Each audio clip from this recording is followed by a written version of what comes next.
Evet arkadaşlar, bugün ayın 28'i Ağustos. Yine de tandırlama arkadaşlar. Şöyle oğlak etinden iki ayıra zakazımız var. Arayın arkadaşlar, tamam, sürpriz hizmetleri durmadan tandırlamalara çabalıyor.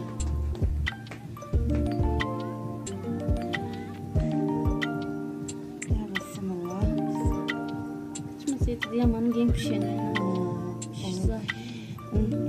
Allah eti bu arkadaşlar.